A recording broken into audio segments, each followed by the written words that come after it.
Hi అండి, అందరికీ శుభోదయం. ఈరోజు పంచాంగం తేదీ 23 జూలై 2024. రోజు మంగళవారం. శ్రీ క్రోధినామ సంవత్సరం ఆషాఢమాసం, గ్రీష్మ ఋతువు, దక్షిణాయనం. సూర్యోదయం 5 గంటల 41 నిమిషాలు, సూర్యాస్తమయం 6 గంటల 36 నిమిషాలు. తిథి బహుళ విధియ. పగలు 12 గంటల 45 నిమిషాల వరకు, తదుపరి తదియ.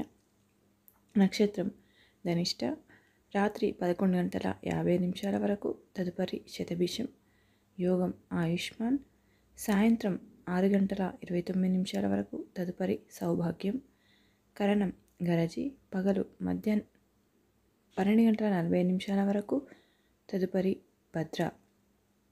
శుభ సమయంలో మధ్యాహ్నం 12 గంటల నుండి 1 గంట వరకు, రాహుకాలం మధ్యాహ్నం 3 గంటల నుండి సాయంత్రం 4 గంటల 30 నిమిషాల వరకు, యమగండం ఉదయం 9 గంటల నుండి 10 గంటల 30 నిమిషాల వరకు, అమృత గడియలు మధ్యాహ్నం 2 గంటల 22 నిమిషాల నుండి 3 గంటల 50 నిమిషాల వరకు. వజ్రం ఈరోజు ఏమీ లేదు. దుర్ముహూర్తం ఉదయం 8 గంటల 24 నిమిషాల నుండి 9 గంటల 12 నిమిషాల వరకు, మళ్ళీ తిరిగి రాత్రి 10 గంటల 48 నిమిషాల నుండి 11 గంటల 36 నిమిషాల వరకు. ఈరోజు ప్రత్యేకత బాలగంగాధర్ తిలక్ జయంతి. Thank you for watching. ఈ వీడియో మీకు నచ్చినట్లయితే లైక్ చేయండి, షేర్ చేయండి, కామెంట్ సెక్షన్లో కామెంట్ చేయండి.